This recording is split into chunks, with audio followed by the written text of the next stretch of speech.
Momentos pandémicos. Olá, boa noite. Hoje é dia 19 de Abril. Neste dia, em 1973, na cidade alemã de Bad Münstereifel, é fundado o Partido Socialista. Em 2005, e após 4 votações, é eleito para Papa, aliás, o cardeal alemão Joseph Ratzinger, que adotou o nome de Bento XVI. No ano seguinte, abriu ao público o Casino de Lisboa. Em 2020, e até ver, não há espaço para a esmagadora maioria das ações de cariz partidário, religioso ou até de diversão. Não porque não tenhamos direito a tê-las, mas porque um vírus que anda por aí à solta e nos condiciona bastante a liberdade, aliado ao facto de ainda haver quem não lhe dê a devida importância e falta ao respeito a quem está confinado há várias semanas. Por estes dias, muitos de nós têm liberdade para incluir neste lote alguns altos representantes da República. Entretanto, o Ratzinger fez 93 anos anteontem e festejou sozinho. Boa noite, Helena. Boa noite, Jacinto. Boa noite, Rui. Boa noite. Boa noite, Helena. Boa noite, Pedro. Boa noite, Rui. Eu nem vou comentar esta abertura. Não vou comentar esta abertura, porque só me lembro aquela expressão do faz o que eu digo, não faças aquilo que eu faço. Ou até uma outra que ouvi hoje a conferência de imprensa dita pela Ministra da Saúde, que um gesto imponderado ou uma saída desnecessária pode deitar tudo a perder. Penso que estas duas frases dizem tudo e sobretudo, dizem que, sobretudo para um alto representante da República, como dizes, e também para um nome importante no partido que foi criado em 1973, há um excesso de soberba e de pouca humildade nas expressões que tem utilizado ultimamente. Sobretudo quando se diz que fazer a sessão do 25 de Abril de 2005 que é feito é para explicar e para garantir que a democracia ou que estes estados de emergência que vivemos não vão afetar o nosso futuro democrático. Talvez fosse importante explicar ao Sr. Presidente da Assembleia da República que isso é garantido pelo povo. Que é o povo que vota. E que se decidir, e com atitudes destas, pode muito bem começar a dar cada vez mais lugar a certos determinados populistas que não interessam a ninguém. Mas eu tinha dito que não ia comentar a tua abertura e distraí. Já foi. Pronto, já foi. Agora já está. Vamos a números. Quanto a números, registar hoje um aumento dos óbitos para 714, foram mais 27 que no dia de ontem, significa um aumento de 3,9 nas últimas 24 horas. Acresce a isto que temos 20.206 casos confirmados, um aumento de 2,65 também nas últimas 24 horas, foram mais 521 casos confirmados. A comparação entre estes dois números indica-nos que a nossa taxa de mortalidade continua a subir e neste momento está situada nos 3,53%. Temos todos, quando estamos a falar no plano nacional, temos todos os dias olhado também para a região norte, que continua a ser a região mais problemática, ou que aparenta ser mais problemática pelos números que se registram, que tem hoje 12.148 casos, um aumento de 3,28 em relação ao dia de ontem, portanto quase mais um ponto percentual do que a média nacional, foram 386 casos, e registra 409 mortes. Foram 16 só na região norte, portanto 4% em linha com aquilo que foi a média nacional. Depois de referir que na caracterização demográfica dos casos confirmados não há alterações significativas, aliás não há praticamente alterações na divisão por faixas etárias, aquela pequena observação de que na faixa etária acima dos 80 anos temos 3.092 casos confirmados, o que significa 15,3% dos casos confirmados.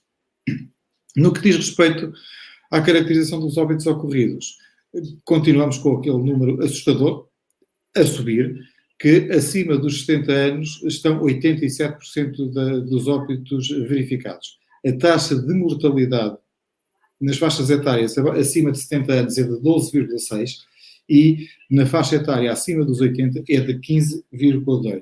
Recordando que temos 3.092 casos confirmados acima dos 80 anos. Depois temos a caracterização clínica dos casos confirmados, 1.243 pessoas internadas, das quais 224 em UCI. Nós temos feito sempre aquele exercício de analisar os casos, os óbitos verificados versus o número de casos em UCI e internados, obviamente, e consideramos para este exercício que 80% das mortes ocorreram em situações que estavam internados. Portanto, fazendo essa consideração, temos um aumento de casos em UCI de 9% e nos casos internados, os internamentos, chamemos-lhe simples, um aumento de 1%. Eu sei que este número, para quem nos está a seguir, tem seguido nos últimos 2 dias, pode parecer estranho, porque ontem dissemos que tínhamos 1.253 e hoje temos 1.243 e eu estou a dizer que é um aumento de 1%. É um facto. Mas é que os números têm que ser analisados e tendo em conta os lugares que foram deixados em aberto pelos que, infelizmente, morreram. Eu não falei, mas não me vou esquecer, vou já falar, que no que diz respeito a casos recuperados, temos os mesmos 610 de ontem. Correu bem, senão ia levar um puxão de orelhas. Já sabe como é que é. Exatamente. Vamos até aos números locais. E nos locais, temos que a Amadora hoje registra um aumento de 5 casos confirmados, foi um aumento de 2% em relação ao dia de ontem e de ontem, porque recordando ontem não houve alteração nenhuma nos dados em relação à Amadora. A área metropolitana de Lisboa cresceu abaixo desta média e teve um aumento de 1,4%. O que é que isto significa? Significa que na Amadora o número de infectados por cada 1.000 habitantes passou de 1,21 para 1,24 e que na área metropolitana de Lisboa passou de 1,18 para 1,2. Portanto, a Amadora ligeiramente acima da média por cada 1.000 habitantes, de taxa de infectados por cada 1.000 habitantes, do que a área metropolitana de Lisboa. A Amadora, nos casos confirmados, representa 6,6% de todos os casos confirmados na área metropolitana de Lisboa, recordando que a população da Amadora significa, em relação à mesma área metropolitana, 6,4%. Ainda no que diz respeito ao número de casos por cada 1.000 habitantes, não há alteração na posição dos municípios que constituem a área metropolitana de Lisboa em relação ao dia de ontem, continua a ser quem tem a pior taxa por cada 1.000 habitantes é Lisboa, com 2 infectados por cada 1.000, Cascais com 1,34, Sintra com 1,27 e, em quarto, a Amadora com 1,24. O último exercício que temos feito todos os dias e que tem a ver com a comparação em relação à densidade populacional e temos comparado sempre Lisboa com a Amadora. Lisboa tem, recordamos, 5.000 habitantes por cada quilómetro quadrado, a Amadora tem 7.500 habitantes por quilómetro quadrado. Isto significa que Lisboa teve, ou tem, 10,38 casos confirmados por quilómetro quadrado, a Amadora tem 9,37. Portanto, aplicando à Amadora o mesmo rácio que aplicamos com a de Lisboa, significaria que a Amadora teria 249 casos confirmados e não os 225 que temos hoje, portanto é um número um pouco melhor, mas que mesmo assim está longe de ser um número muito, muito agradável de ver. Para terminar, aquele gráfico da linha que nós temos acompanhado sempre e que diz respeito ao crescimento de casos confirmados na área metropolitana de Lisboa, e temos aí a linha cor de laranja, que é a linha que indica e mostra a cidade da Amadora, onde se vê que temos tido um crescimento mais ou menos sustentado, exceção feita para alguns dias já perfeitamente identificados, nomeadamente não o dia de ontem, mas os 3 dias anteriores, e aí a meio do mês também mais uns dias meio estranhos, o que levou a que nós tivéssemos aqui este salto e esta pioria nas médias que temos tido. E quanto a números, penso eu que é tudo. Sim, só um pequeno complemento. Temos falado na área metropolitana de Lisboa, abrindo um bocadinho mais o leque e falando no Distrito de Lisboa, apenas o município do Sobral de Montagraça não tem qualquer caso de Covid-19, ou então está abaixo do tal limite dos 3 que não são divulgados. Uhum.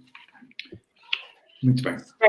Avançando, então, eu hoje vou tentar ser mais sucinta porque temos aí o convidado que vai dar aqui um input importante acerca da educação, mas primeiro com esta informação de que temos estado a falar sobre o regresso à normalidade, como é que vai ser, como é que não vai ser depois do estado de emergência, e uma das coisas que se sabe é que amanhã o Primeiro-Ministro vai reunir-se com o Cardeal Patriarca de Lisboa e a ideia será preparar o levantamento das limitações às celebrações religiosas. Portanto, eu encontrei amanhã no Seminário dos Olivais e acredito eu que a comunidade católica deve esperar que estas restrições sejam levantadas. Agora, falta saber quando e em que moldes é que isso vai acontecer, mas pronto, fica aqui esta nota de que amanhã haverá este encontro com o Cardeal para se decidir o que é que poderá acontecer ou não. Falando neste período que se vai seguir ao estado de emergência, já são conhecidas algumas ideias do Governo de algum alívio de restrições em várias áreas. Hoje, já que vamos falar sobre educação, eu vou-me cingir aqui à questão das creches. Depois, nos próximos dias, de certeza teremos tempo para falar das outras medidas. Falando aqui das creches, o Governo fez saber que a vontade é realmente que as creches possam reabrir em maio. Obviamente isto está dependente da evolução da curva da Covid-19 em Portugal. E falando também aqui na parte das aulas presenciais, já se sabe que as disciplinas de exame 11º e 12º ano poderão ser retomadas em maio. Esta questão das creches, vou falar um bocadinho sobre isso, tem gerado aqui alguma discórdia, porque, primeiro, as crianças que estão em creche, o que agora têm que estar em casa, têm também que ser acompanhadas sempre por um dos pais, ou pelo menos por um dos encarregados de educação, e tem sido também, foi aquilo que gerou algum ajuste da parte das famílias, porque tiveram que se ajustar e depois tem toda esta questão laboral também associada. Portanto, esta ideia de reabrir as creches em maio tem suscitado aqui algumas questões por parte dos pais e muitas delas são muitas dúvidas e por isso os pais exigem ao Governo que as creches se mantenham encerradas em maio. E como é que os pais fazem saber isso? Há uma petição a decorrer online que até à tarde deste domingo, segundo a informação que está na NIT, que foi onde eu vi esta notícia, esta petição tem já quase 15 mil assinaturas e, portanto, os pais defendem que as creches não devem ser reabertas em maio, principalmente porque, a serem reabertas em maio, há aqui uma série de normas que vão ter que cumprir, nomeadamente a distância entre as crianças, e depois tem toda esta questão também do toque e do beijo e do abraço tudo associado, e nós sabemos como é que são as crianças, e os pais referem exatamente isso, que as crianças não sabem manter a distância de segurança e não conseguem entender o porque é que não há um abraço, ou porque é que não há um beijo, ou porque é que não podem fazer o que faziam antes, e que isso vai causar aqui alguns problemas e que no fundo isso não vai essas normas não vão propriamente ser cumpridas à risca, e por isso defendem que as creches devem continuar encerradas. Vamos ver o que é que vai acontecer em maio. Logo se verá se elas serão encerradas, se não serão encerradas, enfim. Eu acho que aqui temos duas situações distintas no meio disto, e isto é a minha opinião pessoal. A primeira é achar que as crianças, por serem crianças, têm algum problema cognitivo. Portanto, não nos podem explicar as coisas e que não podem aprender e que têm que estar isoladas da realidade e não saber aquilo que se passa. Essa é a primeira, porque eu acho que toda a gente, por mais pequeno que seja, aprende e pode aprender a ter comportamentos diferentes, mesmo que não sejam 100% perfeitos. Ponto número 1. Ponto número 2. Eu acho que há aqui um grave problema de comunicação. Porque dizer as coisas que em maio pensa-se abrir, numa situação destas, em que tudo é analisado e avaliado ao dia, dizer uma coisa que pode ser dia 2 de maio, não, mas dia 3 de maio, ou pode ser dia 31 de maio, é completamente diferente. Portanto, eu acho que há informações que não devem ser passadas porque elas não transmitem otimismo, transmitem, isso sim, ainda mais incerteza e desconforto.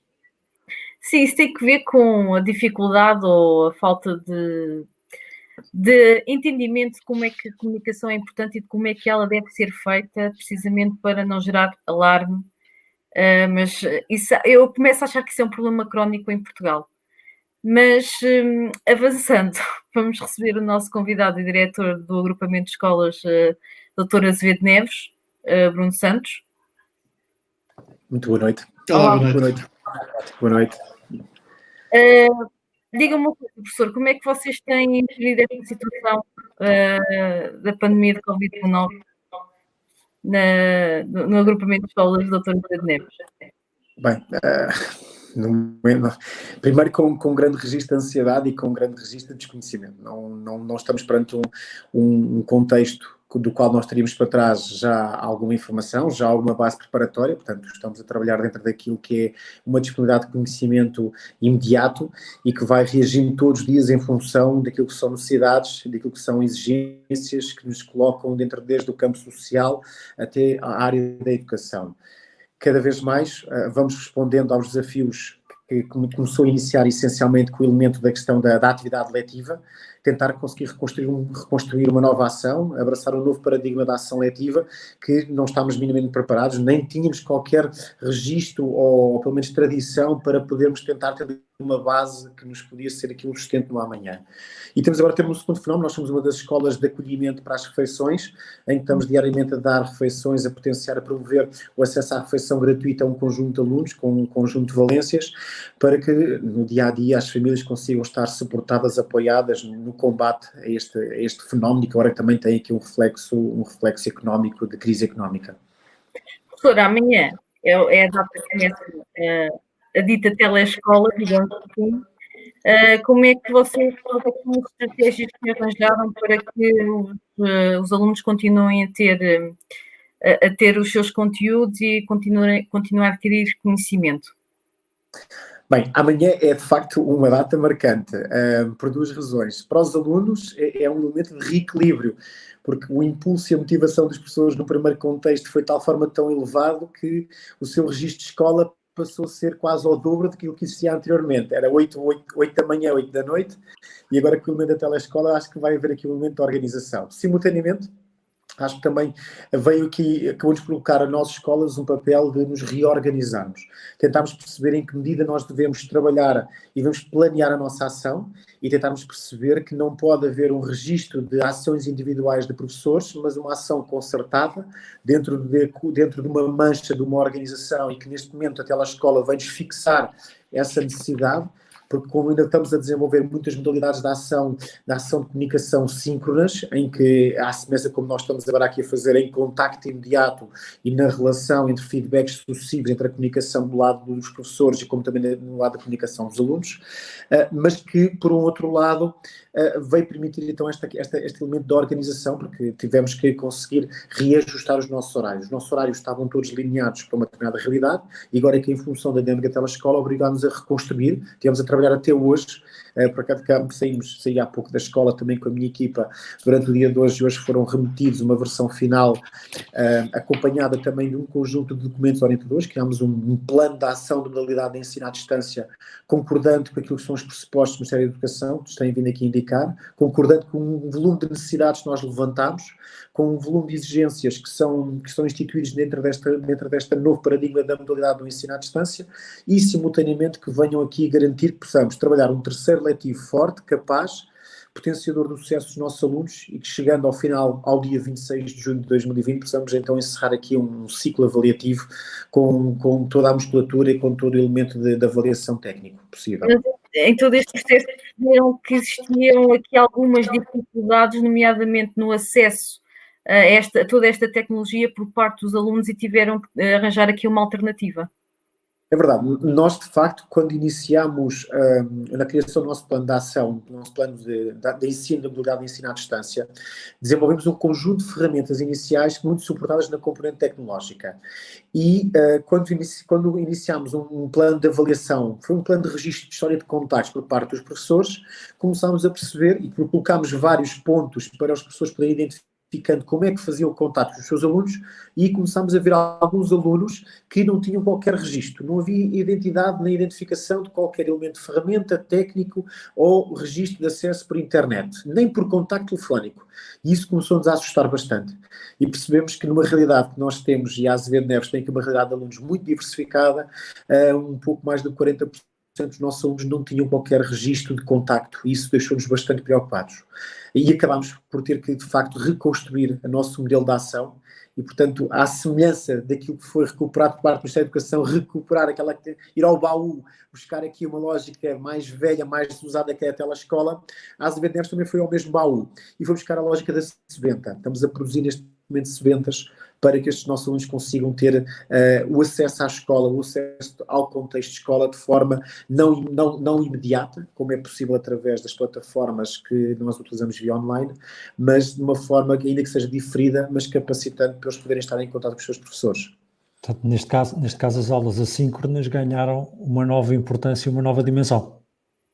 É verdade, as aulas assíncronas, aqueles momentos assíncronos, que para nós essencialmente era algo que era despiciente na relação entre o professor e o aluno, isso não existia um bocadinho mais lógico nos trabalhos de casa ou nos projetos que os alunos tinham que desenvolver, entendendo agora aqui um bocadinho a habilidade do ensino, agora passou a ser uma ferramenta essencial para conseguir combater as assimetrias, este distanciamento entre a desigualdade daqueles que têm um equipamento e aqueles que não têm nenhum equipamento.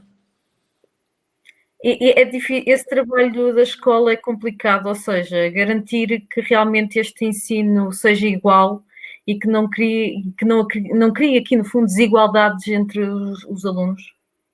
Helena, permita-me, este ensino nunca mais vai ser igual. Nós não conseguimos... a importância que existe na ação do professor é a capacidade de fazer comunicação em direto e comunicação imediata aos alunos, garantindo motivação, garantido empenho, garantido a dedicação e a integração no próprio contexto formativo. Portanto, esta ausência de comunicação direta e imediata no contacto físico, no contacto ocular, não vai permitir, quer dizer, não é substituível por nenhuma das modalidades, nenhuma das ferramentas que este e outros agrupamentos conseguiram colocar em curso em tão curto espaço de tempo. Nós, neste momento, estamos a combater estas assimetrias e tentar conseguir ao máximo não ter alunos colocados fora do sistema educativo. Alunos que não conhecem a escola nesta nova configuração, alunos que não têm a possibilidade de poder aceder a uma ação de escola continuada. E aqui o que tivemos, como disse há pouco muito bem, nós neste momento estamos a recuperar outras ferramentas para podermos continuar a fazer escola, mesmo perante os alunos que estão mais longe e mais distantes. Professor, acredita, para mim, depois o Jacinto está de fazer alguma questão, acredito eu, mas eu vou terminar aqui. Professor, acredita que com esta experiência o futuro do ensino, eu não estou a falar que seja em setembro ou que seja em janeiro, mas estas ferramentas e esta maneira de ensinar vai ser aproveitada para ser uma realidade quando tudo isto passar e voltar a haver uma normalidade? Bem, sim, e acho que é importante conseguirmos aprender com esta ação, porque conseguimos perceber que a escola não se encerra em 4 paredes. A escola não é um edifício, não é uma estrutura, a escola é um movimento de pessoas que se podem trabalhar numa relação à distância. Nós, escola, já começámos a desenvolver uma metodologia de trabalho, que chama-se o trabalho por projeto, e que visa muito trabalhar em contexto de projeto, e isso vai além daquilo que é os momentos que integram o contexto escolar e a ação escolar e as suas próprias paredes. Portanto, nós aqui já iniciámos este contexto numa outra realidade. Atualmente, com esta configuração atual, passamos a perceber que não se trata apenas de uma mera metodologia, trata-se também de uma essência, de uma essencialidade para que o sistema educativo possa continuar a funcionar independentemente do contexto da ação que exista. têm este pequeno problema de base, que é perceber se todos nós estamos aptos, ou se os nossos alunos estão aptos para poder tomar os desafios de fazer escola e de agir em escola dentro de um contexto em que nem todos nós temos acesso a um equipamento. Mas passou, de facto, a passar a ser vai de certeza ser uma referência para a futura reconfiguração do contexto, num contexto de normalidade da ação das escolas, da forma como poderão criar educação, como é que podemos criar aprendizagem e fazer com que os nossos alunos atinjam o sucesso escolar e o sucesso educativo. Professor, coloco duas perguntas muito rápidas e junto as duas numa só, que é, primeiro saber e perguntar-lhe se os professores que fazem parte do seu agrupamento tiveram alguma formação específica para enfrentar aqui esta nova realidade, e segundo, admitindo que, enfim, o que aí veio até ao final deste ano, mais ou menos, já estará definido, como é que vem a abertura do próximo ano? Correrá dentro da normalidade ou também aí ainda vamos ter alguma anormalidade? Bem, relativamente à primeira questão que coloca, nós professores, como disse no início daqui deste momento de conversa, nós não estávamos minimamente preparados, nem tínhamos nenhuma formação de base para podermos aceder a plataformas como o Zoom, como a Teams, como a Office 365, como com o Google, até o mero registro do WhatsApp era um elemento muito estranho à realidade da ação dos professores. Porque, como disse, a nossa forma de estar, a nossa forma de agir como professores, como docentes, é na relação, na criação de relações. Portanto, aquilo que nós tivemos que fazer foi rapidamente tentarmos perceber que ferramenta é que nós podemos optar, uma ferramenta que tivesse uma lógica de facility e um sentido de eficácia muito imediato, para que os professores, trabalhando num contexto que não é um contexto natural para eles, consigam rapidamente também se apropriar à mesma e perceber que ela de facto é um plus adicional para poderem dar resposta aos desafios que estão à sua frente. E acabou por acontecer. Acabámos por adotar uma ferramenta, uma modalidade, um software, que obrigou-nos a criar tutoriais e que esses sim foram modalidades de formação em momento, em bloco, para que as pessoas pudessem rapidamente poder fazer registro de utilizadores, registrar os seus próprios alunos, criar classrooms, criar modalidades de convite. Mas um pouco, peço desculpa para interromper, mas um pouco na lógica autodidata do grupo de professores, é isso? Numa lógica de autodidata do grupo de professores e da própria direção. Assim, ao fim e ao cabo, sim, claro. Os professores tiveram que ter sentido de explorar e pesquisar estas novas ferramentas, porque não havia nenhuma habilitação e não havia nenhuma formação de base que pudéssemos estar devidamente capacitados para poder tomá-las e daqui poder retirar um registro adicional. Quanto à segunda questão que me coloca, é uma questão muito pertinente e que todos os dias nos assombra as nossas escolas. Nós não estamos a conseguir perceber o dia do amanhã. Tivemos uma reunião na sexta-feira com o Sr. Secretário de Estado, com o professor Dr. João Costa, que tem-nos feito aqui um acompanhamento muito sistemático aos diretores, em conjunto com a DGEST. Não digo isto por registro de publicidade, mas digo isto mesmo por registro de verdade, porque nota-se por parte de todos nós diretores uma ansiedade em conseguirmos perceber como é que será o registro do amanhã. Os pais estão muito ansiosos, os pais diariamente solicitam-nos informações, exatamente agora com esta questão de eventual reabertura das creches e também do ensino secundário, para saber se as escolas estão já capacitadas e aptas para responder com critérios técnicos à questão do distanciamento, potenciar o distanciamento, a questão da higienização sucessiva, se a escola também está devidamente preparada para as suas equipas na transição de um dia para o outro para higienizar todo este equipamento. E, de facto, esta abertura do ano letivo, num contexto atual, é algo que nos assombra porque não há nenhum elemento de certeza. Garantidamente, acho que aquilo que nós podemos ter já como alguma certeza é não vamos iniciar num contexto de calendário normal e se iniciarmos, e dentro do contexto atual, será certamente com algumas limitações ou com severas limitações relativamente à questão da gestão dos espaços, relativamente à questão de algumas disciplinas de caráter mais de contacto humano, educação física, por exemplo, e essencialmente também com a questão de tentarmos perceber como é que se vai conseguir introduzir os nossos alunos, porque as nossas salas são opção. Helena. Qual é a mensagem que quer deixar tanto alunos como professores e como auxiliares nesta altura em que ainda estamos com alguns dias de estado de emergência pela frente? Que mensagem é que gostaria de deixar? Bem, a minha mensagem é uma mensagem de solidariedade. Primeiro, uma mensagem no sentido de dizer que estamos todos juntos, quer como pessoas, quer como profissionais, quer como professores, quer como qualquer profissão que possamos estar aqui. Estamos todos juntos para conseguirmos tornar este nosso país e esta nossa sociedade mais capacitada, independentemente deste contexto de asfixia da nossa liberdade pessoal e individual. A segunda mensagem que quero passar para pais e para os nossos alunos: confiem nos vossos professores, confiem nos professores, porque de facto estamos a fazer um trabalho para o qual não estávamos preparados, mas estamos motivados e capacitados para continuar a fazermos escola, a criar escola e agir em contexto de escola, para que no amanhã não olhemos para trás e percebemos que tivemos aqui a perder algum tempo. Tudo vamos fazer e vamos continuar a fazer. É na tolerância, é no respeito pelo conhecimento das vossas necessidades, é no respeito por este sentido de colaboração que é trabalharmos em comunidade, de certeza que vamos chegar ao final desta história, desta aventura atípica, e vamos perceber que unidos conseguimos ir muito mais longe. E fica este registro de mensagem e que estejam todos bem e em saúde, que é o voto destas vossas escolas. Obrigada, professor. Obrigado, boa noite. Obrigado, boa noite e bom trabalho. Obrigado. Muito obrigado. E nós continuamos. Continuamos na educação também, com a notícia que a Netflix vai disponibilizar alguns documentários. Isto porque, e já é a prática corrente da própria Netflix em disponibilizar certos conteúdos para que os professores possam usar na sala de aula. No entanto, como as salas de aula estão neste momento fechadas, essa partilha deixou de ser possível. Assim, a pedido de muitos professores, a Netflix fez uma seleção de recursos e séries documentais que vão ser disponibilizadas de forma gratuita no seu canal do YouTube. Boa. Portanto, mais conteúdos de apoio para quem tenha que aprender agora durante estes 2 meses. Eu espero que essa imagem que aí esteja seja meramente decorativa. Completamente. Ok, obrigado. Fiquei mais satisfeito. Tem que ser. Voltando a uma questão que já não falamos há alguns dias a nível de desporto, mas que também está na ordem do dia, nomeadamente salários e afins das equipas desportivas, temos um exemplo que eu considero um excelente exemplo.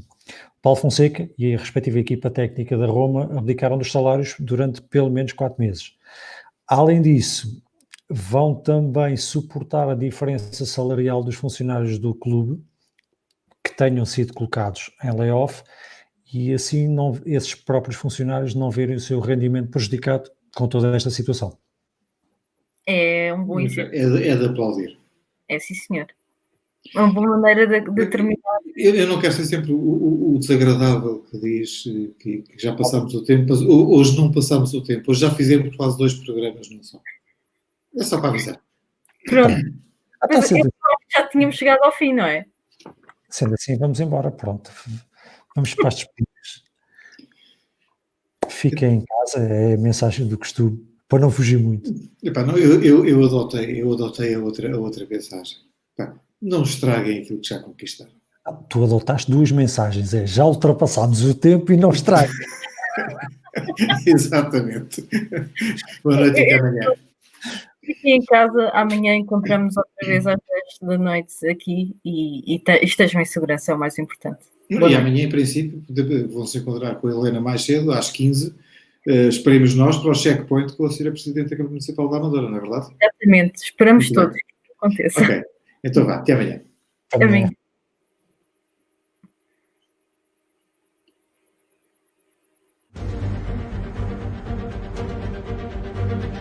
Minutos pandémicos.